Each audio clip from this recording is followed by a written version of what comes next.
Welcome back to All About Winning Daily Fantasy Sports. My name is Ty Patton. By the time this game kicks off, 3 of the 4 conference championships teams will have been decided, and the winner of this game will earn a trip to face the San Francisco 49ers for a trip to Super Bowl 54. This game features the Seattle Seahawks coming off their wild card victory over the Philadelphia Eagles, visiting the NFC Central champion and number 2 seed in the NFC, Green Bay Packers. The Packers are a 4-point favorite, and the game total is 45.5 points. Before we unpack this game, I wanted to share the numbers that are fantasy relevant to the Showdown contest itself. There were 125 Showdown contests throughout the 2019 NFL season, including the 4 postseason games last weekend. And these Showdown contests have an average winning score of 131.58, with an average winning captain score of 42.72.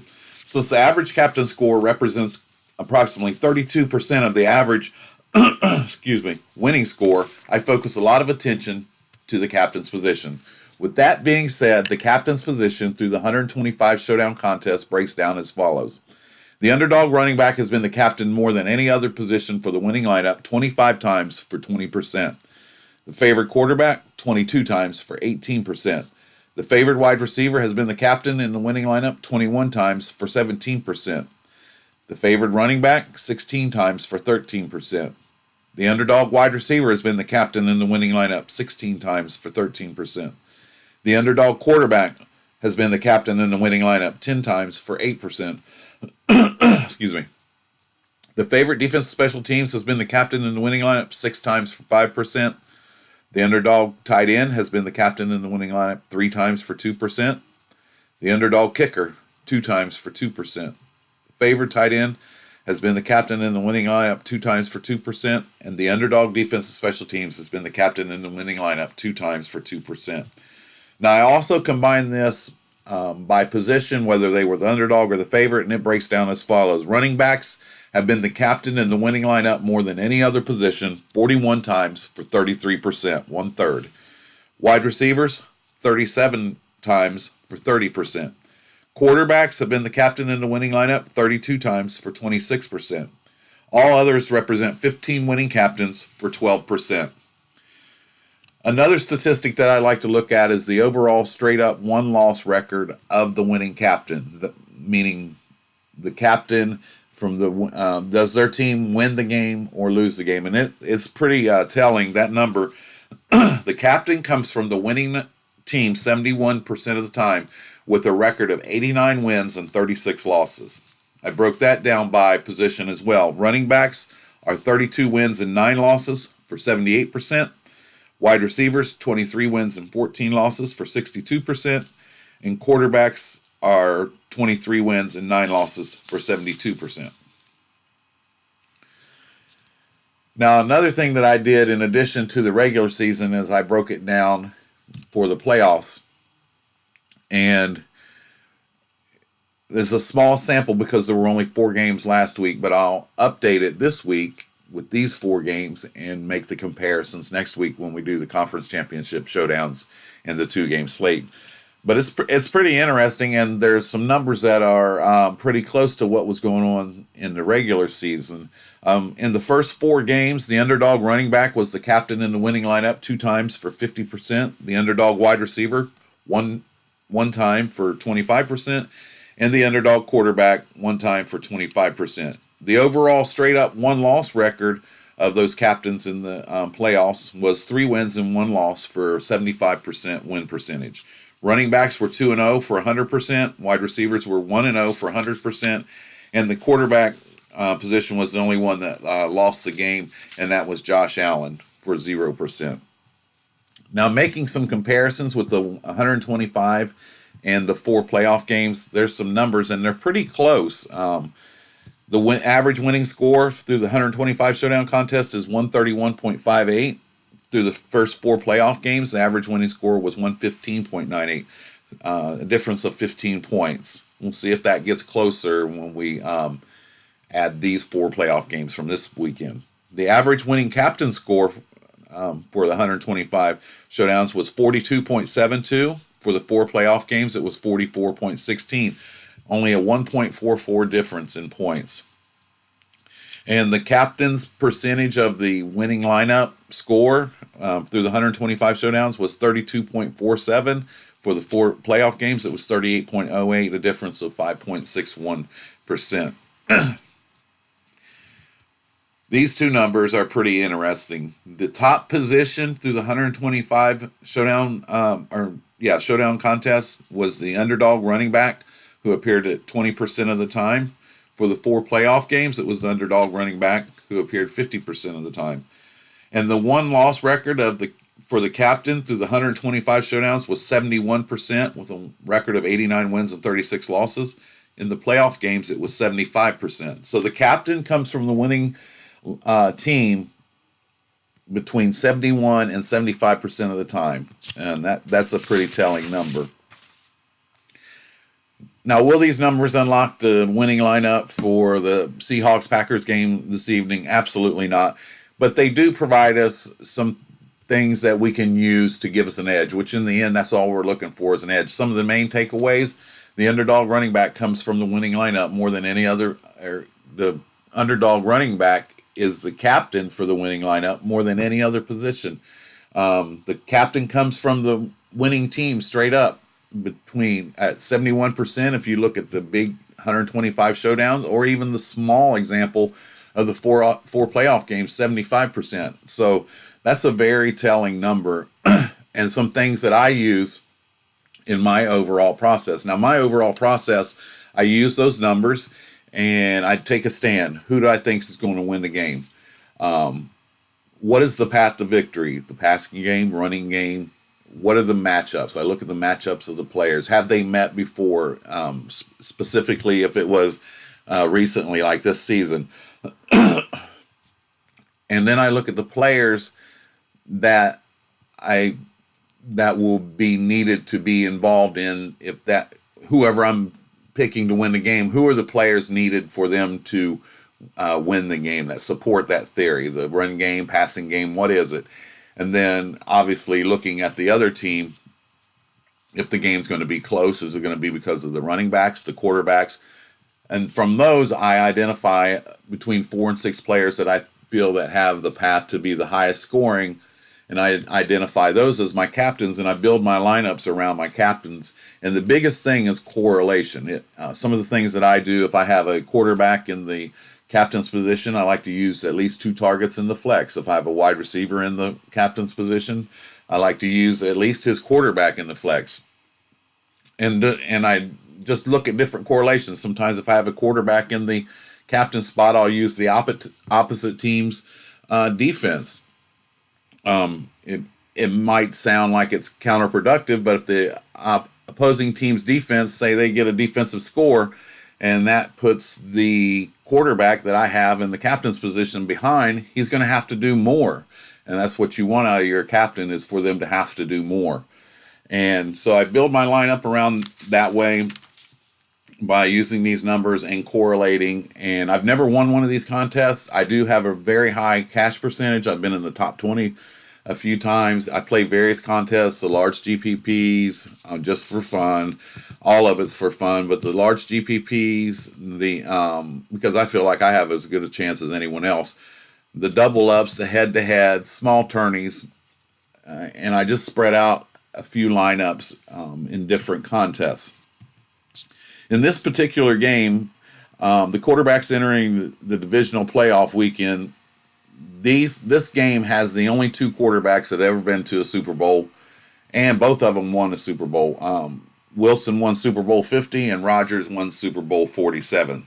The Seahawks do come into this game wounded at the running back position, as they lost running backs Carson and Penny to injuries. They have undrafted rookie free agent Travis Homer, who was promoted to starter, and then they signed Marshawn Lynch, who hadn't played since the 3rd game of this is his 3rd game back. He hadn't played since October of 2018.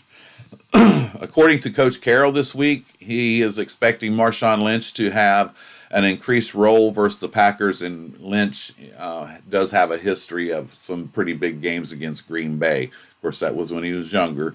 But the Packers are susceptible to the run, with a number 25 DVP versus the running back position. But if the Seahawks are unable to exploit the Green Bay rush defense, you could expect that veteran quarterback Russell Wilson to put the team on his shoulders, which would make him an intriguing captain, or at the very least a flex player for showdown contests because of his rushing upside that he also adds to his game. The Packers are led obviously by quarterback Aaron Rodgers, who will probably try to attack the Seattle defense with running back Aaron Jones and wide receiver Davante Adams. The Seahawks don't have a very good defense. They're number 19, have a number 19 DVP versus the running back, a number 18 DVP versus the wide receiver, and a number 17 DVP versus the quarterback.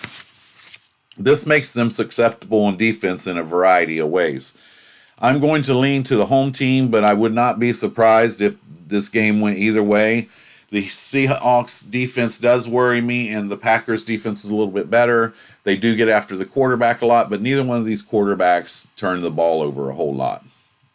This game is being played in Green Bay.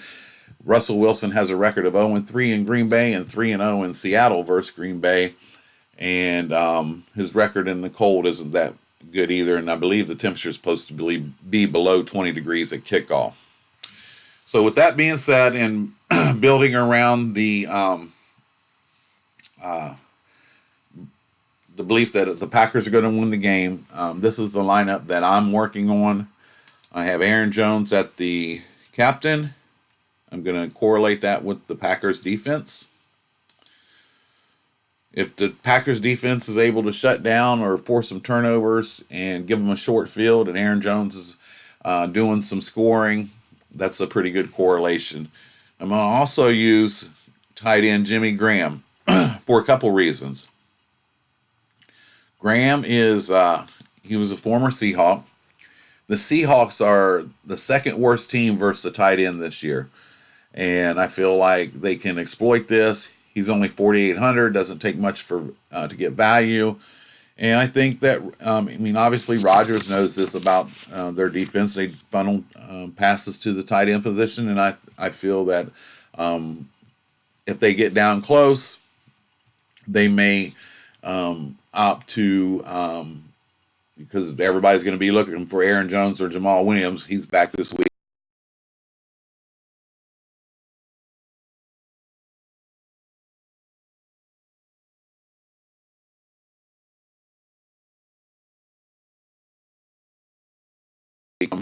Tight end from the Seahawks, and that's Hollister.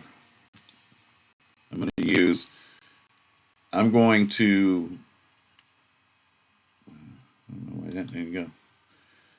pivot off of DK Metcalf and go to Tyler Lockett. Metcalf had the really big game last week. He'll probably have a lot of ownership this week, so I'm going to pivot to Tyler Lockett. If the Seahawks are coming from behind, obviously Lockett's going to, the passing game's going to be needed for the Seahawks. And I'm going to use my last player. I'm going to use Russell Wilson. So I've faded Aaron Rodgers and Davante Adams, which is super risky. But I have Aaron Jones with the Packers defense and tight end Graham. I left a lot on the table, which in Showdown is a good thing. I'm leaving money on the table. The average winning lineup this year, I've seen the updated numbers on it, is leaving just over $1,000 on the table. So I'm leaving $1,600. So this lineup's probably contrarian, maybe not so much contrarian with Aaron Jones in the captain's position, but the way that I build it with double tight end and Wilson and Lockett and fading Adams and Rodgers. And so that's the lineup that I like, and I'll be playing that in a few different contests. Excuse me. Now, as I always do, I utilize an optimizer, whether for the main slate or showdown lineups.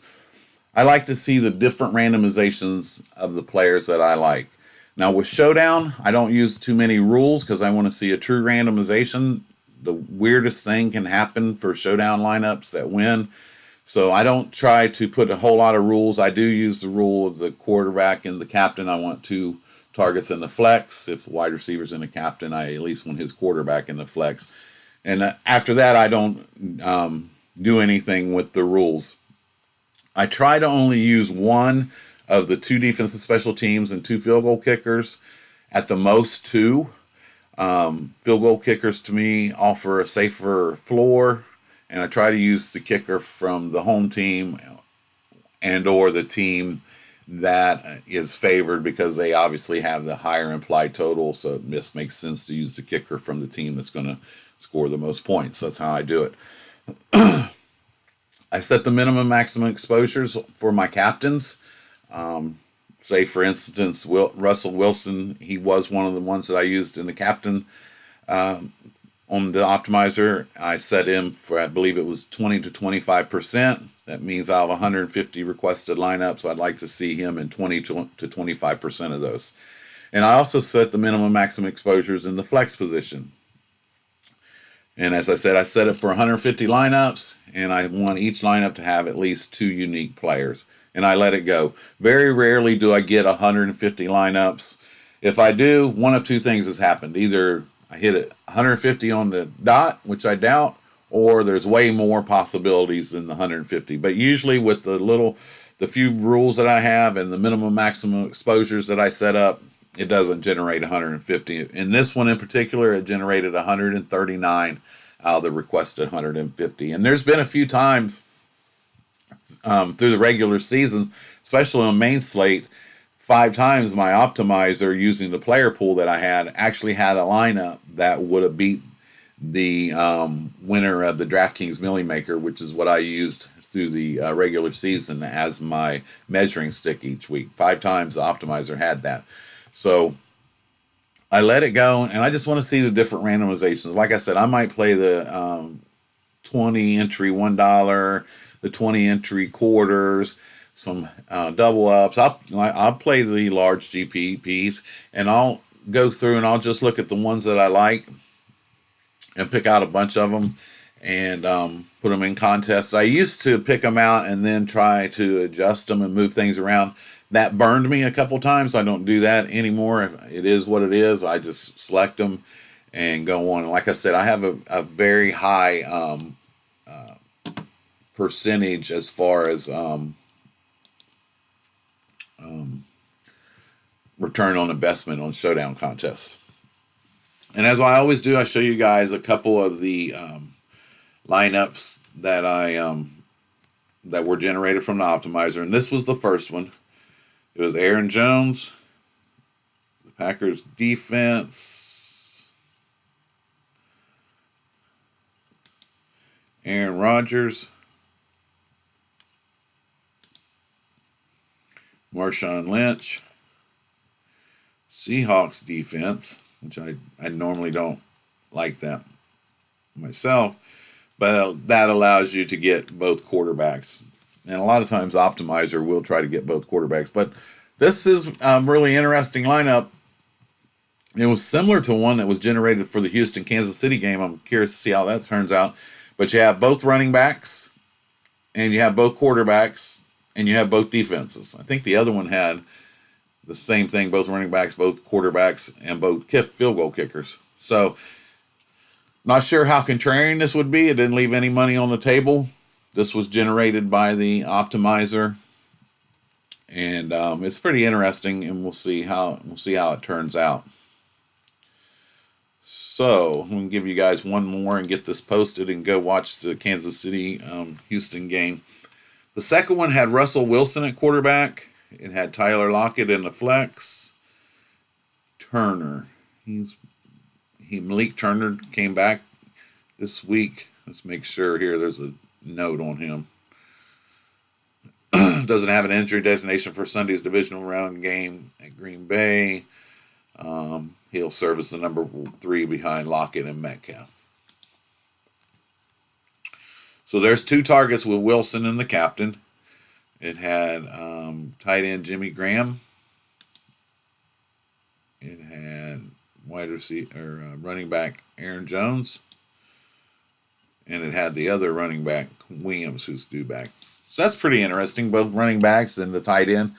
Now this one left 2,300 on the table. So this comes out to 47.7. So that's pretty interesting. That's leaving a lot of money on the table. So it's probably a pretty contrarian lineup. So, I mean, as I said in the past, the purpose of these showdown videos isn't to give you the picks and the lineups. If you use them and then you see this Cowboy fan 215 in the contest and we luck up and we win, we'll split it. Zero or something's better than a zero. But what I like to do is show you guys the numbers and how I use them in my overall process and correlate them and build my lineups through those numbers and correlation. So I want to get this posted for you guys. I wish you good luck. I want to thank you for joining me. I encourage you to please drop any opinions or comments that you may have below. Please share this video, like it, subscribe if you're not already a subscriber, and hit that notification bell so you get notified when my next video posts. I've mentioned this in my past few videos. I'm up over, I think I hit 110 subscribers today, went over 100 last week. This channel has definitely exceeded my expectations this year, and it's all because of you guys. So thank you so much for following my channel. If you're not a subscriber, please subscribe. It's free, and you don't have anything to lose by giving me a chance, and I got some really good information. I will be back to post 2 showdown videos for the conference championship games next week, and for the it'll have a 2-game slate, and then I'll do a showdown video for each game. You can also follow me on Twitter at Winning About. I try to post different injury news and other news on that Twitter. And good luck today. I'll see you about midweek. And thanks again for joining me. My name is Ty Patton. This is all about winning daily fantasy sports. Don't forget to check that injury report about 5 o'clock, between 5 and 5:15, the injury report for this game. You don't want to take a zero in your lineup. So again, good luck, and I'll see you guys again real soon. Thanks a lot.